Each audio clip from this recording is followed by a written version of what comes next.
Senhoras e senhores, uma boa noite. Vamos então prosseguir com o nosso fórum. Eu convido o senhor Álvaro Mendes, que nos ministrará a palestra Portugal, a vocação de uma nação católica forjada por santos e guerreiros da origem ao Brasil. Penso que a maioria dos senhores conhecem ele do seu apostolado no Centro Dom Bosco, então nós ficamos muito felizes com sua presença e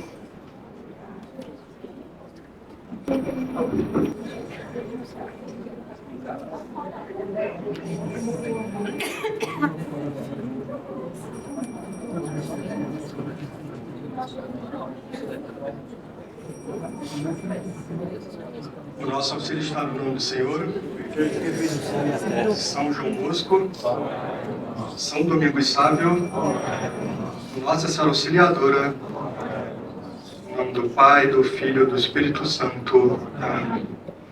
Bom, pessoal, boa noite. É uma alegria estar aqui para fazer uma palestra sobre um tema que, para mim, é muito caro. Então, por isso que eu vou, em certo sentido, fazer como Guilherme Freire e falar em pé, porque eu não consigo me conter nos temas que a gente vai se apresentar aqui hoje e amanhã. Então, tem um grande autor que foi o primeiro biógrafo do primeiro rei de Portugal, que é Dom Afonso Henriques. E na introdução ele faz o livro como uma dedicatória para o rei Dom Manuel I, que foi o rei que descobriu as Índias e descobriu o Brasil. É chamado O Venturoso, como epíteto. E esse autor, ele tem na introdução dele, ela é genial porque mostra a visão de mundo do português no século XVI. Então, o que ele fala naquela introdução para Dom Manuel I? Ele vai dizer que trazer a passagem do capítulo de Mateus 28, final do Evangelho de Mateus, em que Cristo reúne os apóstolos antes de ascender aos céus, e o que ele pede para os apóstolos? Ide e ensinai a todas as nações, e batizai-as em nome do Pai, do Filho e do Espírito Santo. E diz aquele autor para Dom Manuel I que, quando Cristo falou essas palavras para os apóstolos, ele tinha em mente a nação portuguesa. Por quê? Diz o autor. Porque ide ensinai a todas as nações. Na época dos apóstolos, porventura, os apóstolos chegaram a todas as nações do mundo? Não, a um pedaço conhecido. E aí ele vai prosseguir. Mesmo Santo Agostinho, na Cidade de Deus, vai afirmar que também na sua época, aquele chamado de Cristo, aquela previsão de Cristo, não tinha ainda se cumprido. E pelos portugueses, então, Cristo começava a fazer aquela primeira parte da profecia. Porque Deus, nas Escrituras, ele mostra que o Evangelho chegará a todas as nações, como estamos vendo em Mateus. Em Lucas também, ele prevê que quando o Filho do Homem voltar, ele quase não encontrará fé sobre a terra. Então, para aquele grupo de pessoas restritas, ele está dizendo o quê? Que o Evangelho há de chegar a todas as nações, um movimento de expansão, e depois um movimento de retração até uma apostasia geral, que é, então, um dos pré-requisitos para a vinda do anticristo. E aí os portugueses estão dizendo ali que Cristo, quando estava dizendo aquelas palavras para os apóstolos, ele tinha em mente a nação portuguesa. E aí, por que é importante a gente falar hoje de Portugal e amanhã do Brasil? Porque nós temos visto que o Brasil passa por um momento de transformação. Então, há 10 anos atrás, o cenário parecia irreversível, o caos completo. O PT tinha conseguido toda a hegemonia no campo político, cultural, Lula foi reeleito de uma forma acachapante, mas de repente, de 2013 a 2014, as pessoas começaram a acordar em todo o Brasil. E a gente teve o protesto dos 50 centavos, em 2013, depois em 2014 começou o movimento Fora Dilma, a Dilma foi reeleita graças à fraude, em 2016, mas aquele movimento não parou de crescer. E aí esse movimento ele parece ter dois caminhos. O primeiro caminho o Brasil tem uma vocação marcadamente católica. As pessoas começaram a perceber em todos os lugares que aquilo que a esquerda estava propondo estava levando o Brasil, em certo sentido, para a lama. Então, a esquerda não é o olhar. E aí, milhares de pessoas, e isso continua nesse processo até hoje, tiraram o olhar da esquerda e começaram a caminhar para a direita. E aí nós temos o fenômeno Bolsonaro representando três atributos que têm a ver com a virtude da justiça, né?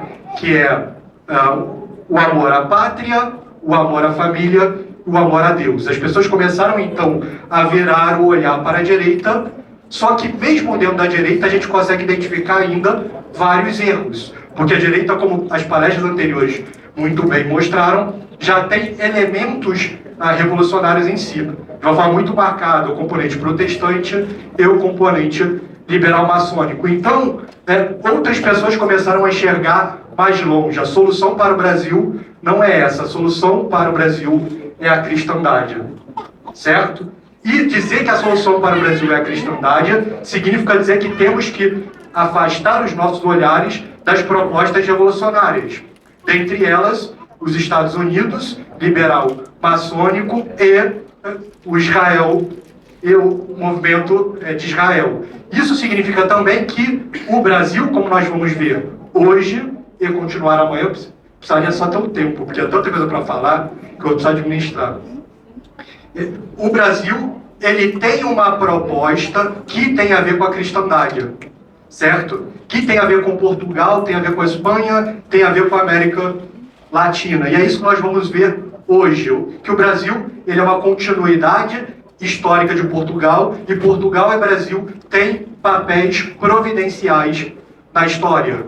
Então, se vamos começar a nossa história por Portugal, nada mais justo do que começarmos no século XI, que é quando a nação portuguesa começa a se formar.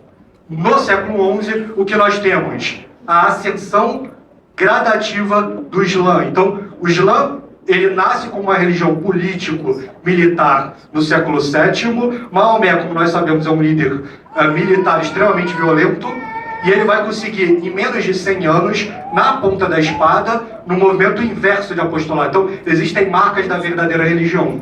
Uma das marcas da verdadeira religião é até a forma como o catolicismo se expandiu, se usando de mártires de uma forma pacífica. O Islã é um verso disso. Ele vai aniquilando e subjugando na ponta da espada de uma forma acelerada desde o seu início. O marco de fundação do Islã é 622. Em poucas décadas, eles dominam pela ponta da espada todo o Oriente Médio, o norte da África, atravessam o Estreito de Gibraltar, conquistam a totalidade do que vai ser Portugal e quase a totalidade do que vai ser a Espanha. Isso vai gerar o chamado movimento de reconquista, com duas vitórias que vão impedir a conquista do resto do Ocidente. Na Espanha, nós vamos ter a Batalha de Covadonga, que vai fundar um pequeno reino nas montanhas isoladas ao norte, que é o Reino das Astúrias, e na França nós vamos ter a Batalha de Tours. E aí, esse processo de reconquista da Península Ibérica vai ser um processo que vai durar 7 séculos para se materializar. Em Portugal, esse processo é um pouco mais rápido do que na Espanha. Então, de novo, estamos no século XI. O principal, a Península Ibérica, o norte, é a do que vai vir a ser a Espanha no futuro, a Coroa de Aragão, e o sul é de dominação muçulmana. Dom Afonso VI, o imperador, autoproclamado imperador de toda a Espanha, pede ajuda para nobres franceses de forma a fazer uma reconquista na Península Ibérica. Então, assim como há naquela época, tentativas de cruzadas para Jerusalém, vai haver a mesma coisa na Península Ibérica. Então, 3 nobres vêm da França para ajudar Afonso VI. Um deles é chamado Conde Dom Henrique. Dom Afonso VI ele não tem filhos, ele casa esses nobres franceses com as suas filhas. Conde Dom Henrique vai herdar o chamado Condado de Portucália, que é o norte de Portugal. É algo como 40% do território de Portugal hoje. E esse Conde Dom Henrique, ele vai cada vez mais tentando uma independência da coroa de Aragão. Esse processo continua após a sua morte com a sua esposa, Dona Teresa. E aí nós vamos ter o início da fundação de Portugal. Nós estamos em 1090, Conde Dom Henrique, então vai ter o primeiro filho com a Dona Teresa, e ele promete o filho para os cuidados de Dom Egas. Então vemos que tudo que eu vou falar aqui foi escondido de vocês pelos historiadores, certo? Então Nossa Senhora aparece para Dom Egas Muniz nos sonhos e fala: Egas Muniz, por que dormes? E aí ele acorda assustado com aquilo, e Nossa Senhora vai dizer o seguinte para Dom Egas Muniz: eu sou a Virgem Maria, que te mando que vais a um lugar e cave. Acharás aí uma igreja, que em outro tempo foi começada em meu nome, uma imagem minha. Faça corrigir a imagem e a igreja feita a minha honra. Isto feito farás vigília, pondo o menino que crias sobre o altar. E será ação de todo. E não menos trabalhe daqui em diante de o bem guardar e criar como fazes. Porque meu filho quer por ele destruir muitos inimigos da fé.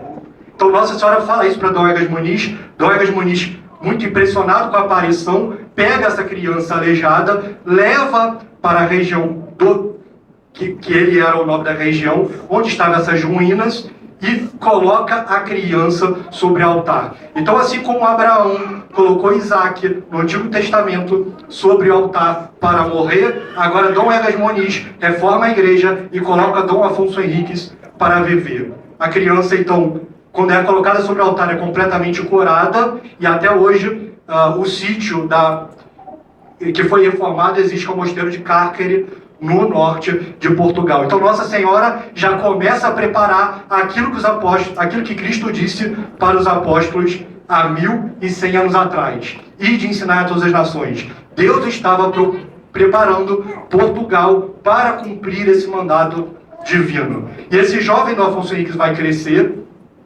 e quando ele tem 30 anos, Portugal já está praticamente independente da coroa de Aragão. Ele chega a batalhar contra sua mãe, vence a batalha, está praticamente independente, e como um rei extremamente católico, ele resolve então dar combate aos muçulmanos. Ele reúne 12 mil portugueses, invade as terras mouras no sul de Portugal, e os mouros então se organizam para dar combate a Dom Afonso Henriques. Então os dois grupos se alinham em frente de batalha. Os portugueses, quando vem a multidão de muçulmanos, ficam completamente impressionados, porque a quantidade, dependendo do autor, pode ser de 10, 20, 30 vezes maior, e eles vão então falar com Dom Afonso Henriques. Dom Afonso Henriques, aconselhamos que não dê combate, porque se nós morrermos, vamos perder os nossos filhos, as nossas esposas e as nossas terras para os muçulmanos. Dom Afonso Henriques ouve aquilo, fala, ok, vou pensar no caso, e se recolhe. Pouco tempo depois, ele reúne as suas tropas e dá o seu parecer sobre se ia dar combate ou não para os 5 reis mouros no campo de Ourique. E diz o seguinte, Dom Afonso Henrique, segundo os historiadores mais antigos: nós pelejamos por Deus, pela fé e pela verdade. E estes renegados que vedes pelejam contra Deus e pela falsidade. Nós por nossa terra, eles pela que nos tem tomada e furtada e querem furtar. Nós pelo sangue e vingança de nossos antecessores, eles para continuarem aspergindo o nosso sangue. Nós por nossos pais, nossas mães, nossas pessoas, mulheres e filhos, com liberdade.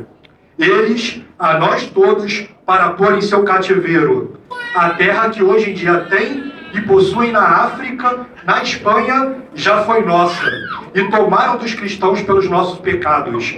E agora, Deus quer que a cobremos, com seu desfazimento e destruição, não desfaleçamos da vontade de nosso Senhor Jesus Cristo. Então, Afonso Henriques, com esse discurso, contagia os nobres que decidem, então, dar combate para os muçulmanos e se recolhe no seu acampamento. E no meio do acampamento, então, agora Dom Afonso Henriques vai ter sua visão. Nossa Senhora prepara Portugal, Cristo agora vai dar o acabamento. E aí, em seu sonho, um ermitão aparece, e o ermitão diz que Cristo vai estar com Dom Afonso Henriques no momento da batalha. Dom Afonso Henriques acorda muito impressionado com a visão do seu sonho, e chega uma informação no acampamento dos portugueses de uma pessoa que queria falar com ele. Era o ermitão que ele tinha visto no seu sonho. O ermitão diz para Dom Afonso Henriques: Dom Afonso Henriques, tudo que eu disse no sonho é verdade. Cristo aparecerá para vós e vos será do seu lado para dar combate aos muçulmanos. Quando tocar a campainha no meu mosteiro e o senhor ouvir, saia que Cristo aparecerá. Então Dom Afonso Henriques volta, muito impressionado, se ajoelha diante do ermitão, começa a rezar, e mais tarde, então, dá o toque de campainha. Dom Afonso Henriques sai para o campo de batalha e vê a imagem de Cristo crucificado no céu, rodeado por anjos. Aquela imagem para Dom Afonso Henriques é muito impressionante. Ele se joga no chão e fala para Cristo: Cristo, por que apareces para mim, que já tenho tanta fé? Por que não aparece para o muçulmano, para que ele se converta? E aí Cristo vai dizer as seguintes palavras: não apareci para acrescentar a sua fé, mas para fortalecer o teu coração na empresa. Vencerás esta batalhas e outras. Vão te pedir que entre com o título do rei. Eu sou fundador e destruidor dos impérios e do mundo. Em ti e tua geração quero fundar para mim um reino, por cuja indústria seja meu nome notificado a gentes estranhas. Vejam, Cristo já está prometendo a expansão portuguesa 5 séculos antes dela acontecer. Comprarás as tuas armas do preço com que comprei o gênero humano e daquele porque fui comprado pelos judeus. Dom Afonso Henriques então se lança em campo de batalha e tem uma vitória espetacular contra os muçulmanos, e o reino de Portugal ali é fundado. E como Cristo pediu, ainda hoje, se vocês olharem na bandeira de Portugal, ela reflete aquela aparição de Cristo para Dom Afonso Henriques no campo de Ourique. Nós temos 5 escudos e dentro de cada um dos escudos 5 quinas. O que é isso? É o que Cristo pediu.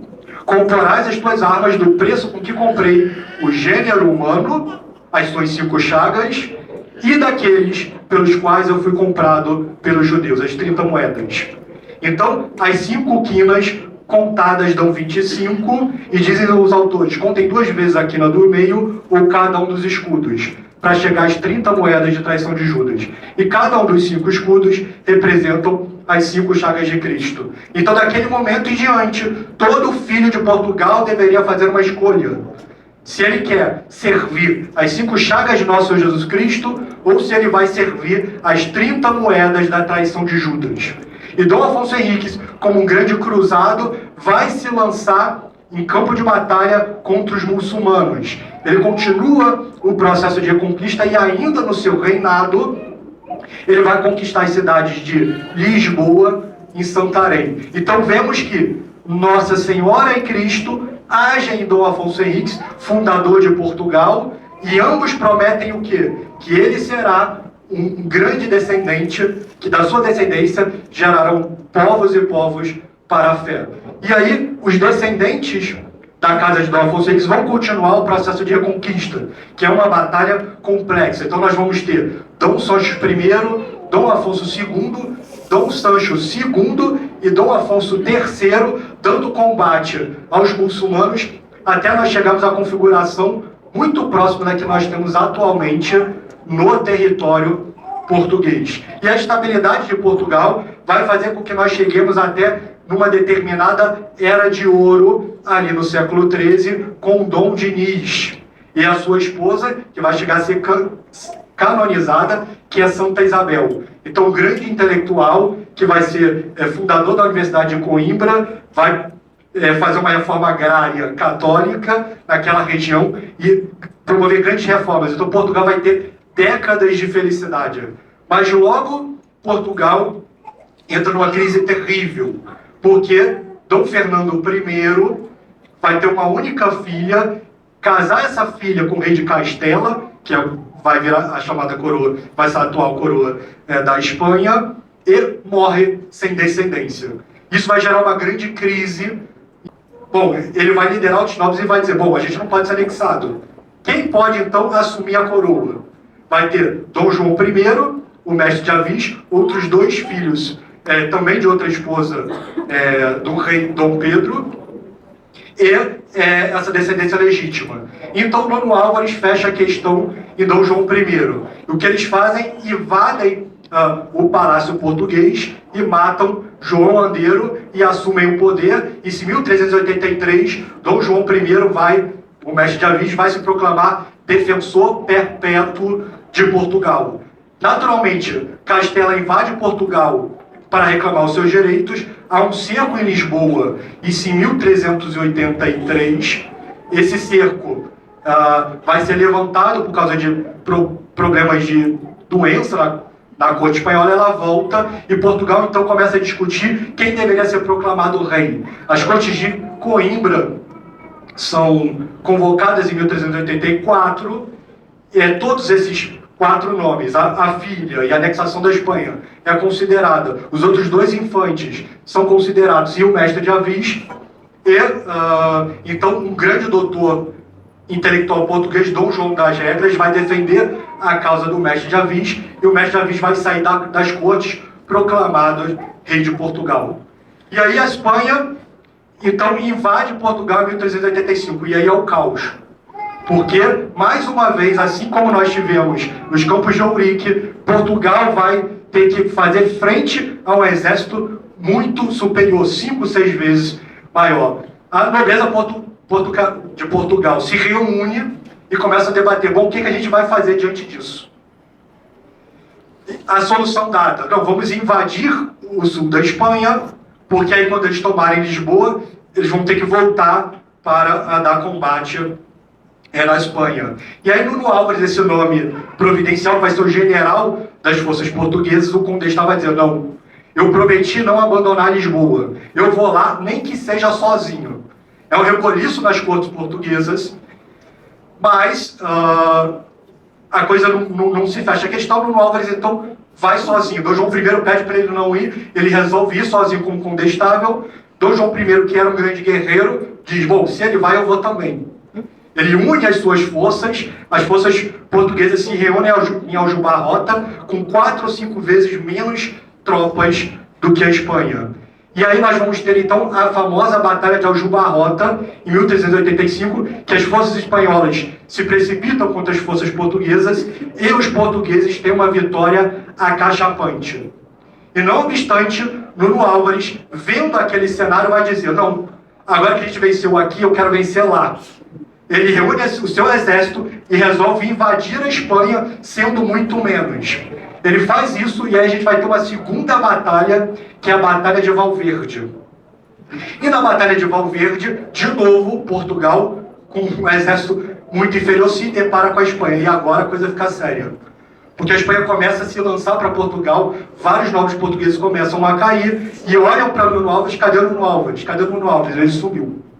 Ninguém acha Nuno Álvares, o desespero começa a bater, já era, vamos todos morrer, e ninguém acha o general das forças portuguesas, Nuno Álvares. Um dos nobres começa a procurar ele no mato, e de repente ele encontra, dentre pedras e árvores, o corpo de Nuno Álvares. Como estava Nuno Álvares? Ajoelhado e rezando, num êxtase místico, conversando com Nossa Senhora. Ele promete uma igreja para Nossa Senhora se os portugueses começarem a vencer, se os portugueses vencessem aquela batalha. Os nobres começam a aparecer do lado dele desesperados. O que você está fazendo? A gente vai perder a batalha. Eles estão rezando. O que você está fazendo? Não é hora de rezar, os nossos estão caindo. Não é o momento, deixa eu rezar. Eles começaram a pressionar Nuno Álvares, e Nuno Álvares continua rezando. De repente ele olha um estandarte da Espanha, do mestre Santiago sendo levantado, ele aponta, é para lá que nós vamos. Que seja um português para cada 4 espanhóis. Ele se lança com toda a fúria, os portugueses começam a levar os espanhóis como um boliche e conseguem uma outra vitória, que é a vitória nos Campos de Valverde, que solidifica então a independência de Portugal. E Portugal independente, com a Casa de Avis, Dom João I, feito rei de Portugal, vai mudar completamente os rumos da história da humanidade. Porque Dom João I vai ter 5 filhos e uma filha com Dona Filipa de Lencastre, que vai ser chamada a ínclita geração. Homens de uma virtude e uma santidade iminente que não vão se aguentar ali. E aí vai ter uma autora famosa, que é duplamente suspeita, porque ela é inglesa e anglicana, mas é que ela fez vários livros exaltando a trajetória de Portugal na Casa de Avis, que ela vai dizer: a expansão de Portugal daqui em diante é um milagre único na história. Porque Portugal tinha mais do que espaço num território de apenas 1 milhão de habitantes. E, no entanto, eles se lançam. Os portugueses, a nobreza portuguesa é uma nobreza cruzada. Ela não quer se conter nos seus limites territoriais. A ínclita geração, então, começa a crescer e pressiona o seu pai, Dom João I, o mestre de Avis, para dar combate aos muçulmanos além mar. E aí, o que Dom João I responde? Qual é a estratégia deles? Assim como os muçulmanos quase subjugaram a Europa a partir de Ceuta, atravessando o Estreito de Gibraltar, queremos nós fazer o movimento inverso e tomar dos muçulmanos a cidade de Ceuta. E o que Dom João I vai responder? Bom, se fosse hoje em dia que tudo é movido por dinheiro, ele ia analisar lá o quanto ele poderia ganhar de dinheiro com essa empresa. E Dom João I vai responder: vamos ver se isso é serviço de Deus. Se for serviço de Deus, nós faremos. Se não, não. Não precisa nem dizer que ele começa a consulta pelos filhos. Os filhos vão dizer: é serviço de Deus. E aí ele consulta a esposa. A esposa: é serviço de Deus, tomar Ceuta. Consulta Nuno Álvares: é serviço de Deus. Consulta o conselho: é serviço de Deus. Consulta os teólogos. Bom, não existia diálogo interreligioso naquela época. É serviço de Deus. E aí eles resolvem, então, montar uma armada para conquistar o principal porto dos Marrocos, que é a cidade de Ceuta.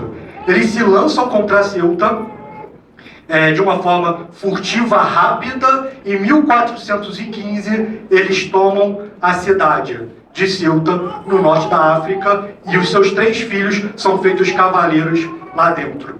E aí é impressionante, porque até hoje, se vocês olharem depois no Google Maps, vocês vão ver que existe uma cidade lá no norte do Marrocos, que é de propriedade da Espanha, né? Que é a cidade de Ceuta. Até hoje é território católico, certo? Então, a cidade de Ceuta é conquistada, mas vejamos, estamos na ínclita geração. Um desses jovens príncipes que acabou de ser feito cruzado ali é o infante Dom Henrique. E ele vê na cidade de Ceuta as especiarias que chegavam lá das Índias, comércios do sul, da África do Sul, que chegavam em Ceuta também, fica vislumbrado com aquilo, volta para Portugal e resolve estabelecer morada no sul de Portugal, na região que nós chamamos de Sagres. E aí ele contempla o mar português ali e começa a pensar se não valeria a pena fazer Portugal construir uma epopeia marítima para dar combate aos muçulmanos além mar e descobrir novos territórios para a fé. E assim, então, Dom Henrique, em 1420, começa a enviar naus para explorar o território marítimo do norte da África. Ele vai descobrir a Ilha da Madeira, em 1425, os Açores, em 1431. E começa, então, a grande navegação, vai colonizando essas ilhas, até hoje são ilhas de propriedade de Portugal, e um movimento, então, porque vejam, tudo hoje foi refeito, né? Tenho 10 minutos, Deus me ajude. Mas, naquela época, o que nós tínhamos? A ideia do infante Dom Henrique era: o Oriente tinha sido fechado para os católicos, porque os muçulmanos ocupavam toda a região do Oriente Médio ali. Era um ambiente completamente desabitado. Ele acreditava que era possível dar a volta à Índia, ter acesso às especiarias e dar combate aos muçulmanos pelo Oriente. Então essa era a estratégia. As especiarias eram um meio de cortar o financiamento dos muçulmanos, porque o que os muçulmanos faziam? Dominavam o mercado das Índias, se financiavam com aqueles recursos e com isso davam combate aos portugueses. Os portugueses queriam então combater e tomar Meca e Medina a partir de uma volta à África. O que era o problema? No Saara Ocidental, no sul do Marrocos, existia um cabo chamado Cabo Bojador. De acordo com todos os intelectuais da Grécia, do mundo antigo, etc., aquilo era como o fim do mundo. Após o Cabo Bojador, o mar era impossível de se navegar. Então, nenhuma nau, em nenhum momento, tinha passado o Cabo Bojador. E aquilo era um drama. E de 1420 a 1433, o infante Dom Henrique ia, então, reunindo os principais intelectuais de toda a Europa, no sul de Portugal, o que ficou conhecido como a Escola de Sagres. E, por causa de infante Dom Henrique, a ciência náutica foi completamente refeita. Os barcos foram aprimorados, porque os barcos de então só conseguiam navegar no Mediterrâneo e fazendo cabotagem, quer dizer, olhando a costa. E o que o infante Dom Henrique fez? Ele refez completamente as naus, nós começamos a ter então as caravelas que conseguiam navegar contra o vento, refez a ciência náutica, começando a olhar para o céu, as posições da estrela, utilizando de equipamentos revolucionários para a época, para navegar no mar sem ver território nenhum, sabendo a posição da nau. Então foi refeita a ciência náutica, graças ao infante Dom Henrique e a todos os intelectuais que ele trazia de todos os lugares da Europa, na chamada Escola de Sagres. De 1420 a 1433, ele fica incentivando os navegadores portugueses para passarem nesse fim do mundo, chegarem do Mar Tenebroso, que teria vários monstros marítimos e mares inavegáveis. E aí ele chega a Julianes, em 1433, e pede para ele ultrapassar o Cabo Bojador. Ele tenta, quando ele chega próximo, há uma revolução na tripulação. Eles com muito medo, ninguém nunca tinha ultrapassado, e eles voltam. E aí quando eles voltam, em 1433, o infante Dom Henrique chama o Julianes, 13 anos tentando, já estava meio cansado do Afonso Henrique, o infante Dom Henrique. Ele vai dizer: olha, Julianes, eu te criei, eu te tenho como um filho, eu confio em você, então por causa disso, eu espero que você volte lá uma segunda vez, e dessa vez não me volte sem ultrapassar o temido Cabo Bojador. E Julianes, então, se enche de coragem e promete passar ou morrer, enfrentar esses mares que toda a Europa temia, nunca ninguém tinha se atrevido a passar, se lança uma segunda vez, ultrapassa o Cabo Bojador e só vê desertos, desertos e desertos para o sul, que é o Saara Ocidental, pega um punhado de grama rasteira e leva para o infante Dom Henrique. Infante, eu passei. Está aqui o que eu consegui trazer, só tem deserto depois.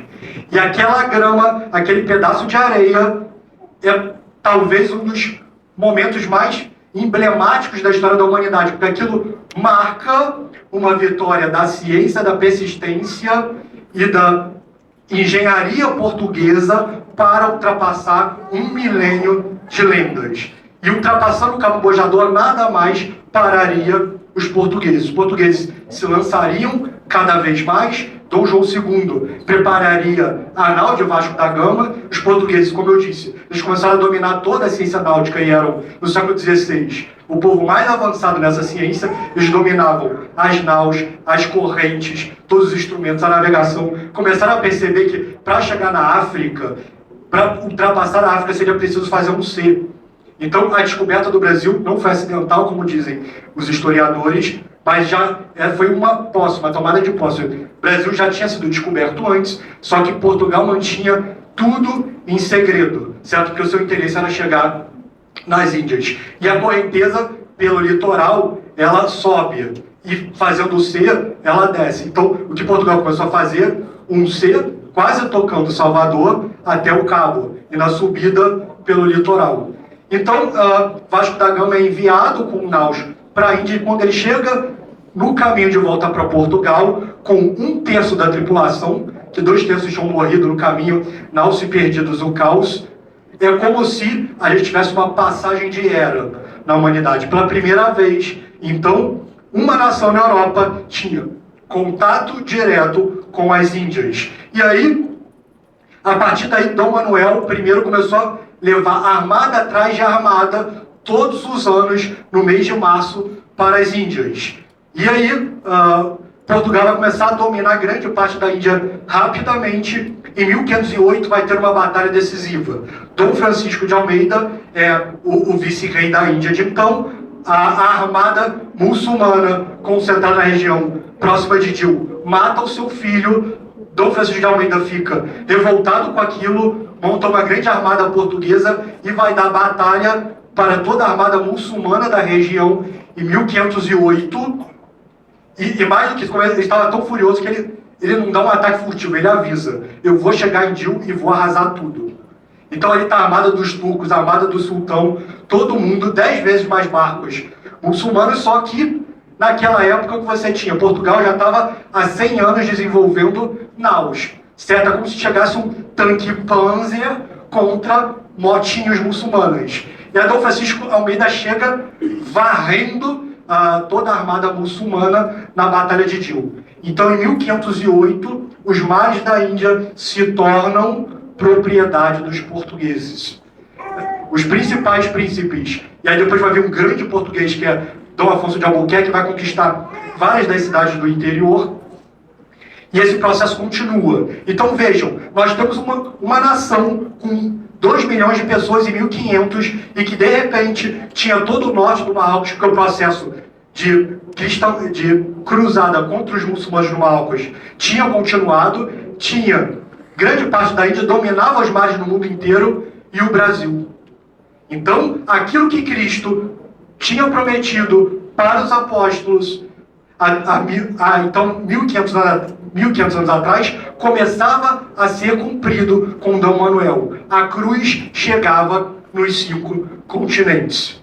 E aí, só que os portugueses da Casa de Aviso, eles não se deteriam nunca. Dom Sebastião é um grande rei virtuoso, sem filhos, jovem, católico, com sonhos de dar combate e conquistar todo o norte da África para a cristandade. Ele não tem filhos. Muito jovem, com 24 anos, ele reúne o exército português, sempre com aquela sede de conquista, plus ultra, ir além. A tese de Portugal: sendo poucos, conquistar o mundo para Cristo.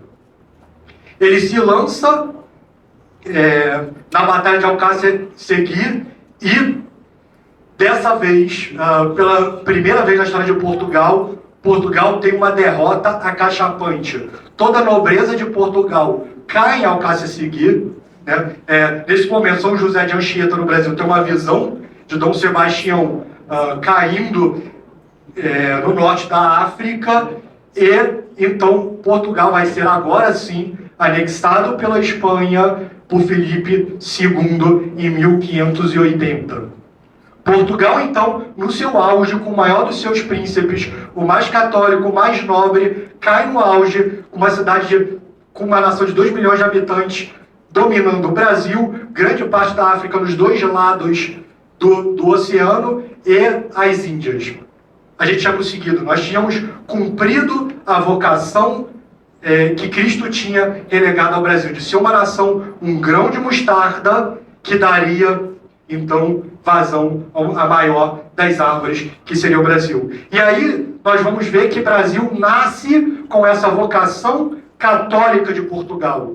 O Brasil, ele nasce a partir da ordem de Cristo, do qual aquele fã de Dom Henrique, o navegador, tinha utilizado grande parte dos recursos para financiar as grandes navegações. O Brasil é uma continuidade histórica de Portugal. Então, se nós queremos uma solução para o Brasil, que faça com que nós façamos um esforço de trazer o Brasil para o rumo, com uma visão clara, de vocação, nós vamos ver que a nossa vocação não é Estados Unidos, não é Israel, mas Portugal católica, Christianitas Minor. E aí, o que nós vamos ver na aula de amanhã é que o Brasil ele herdou essa continuidade de Portugal e que ele tem uma grande vocação a realizar e que depende de nós, a de se tornar a grande superpotência católica do Hemisfério Sul. E que viva Cristo Rei!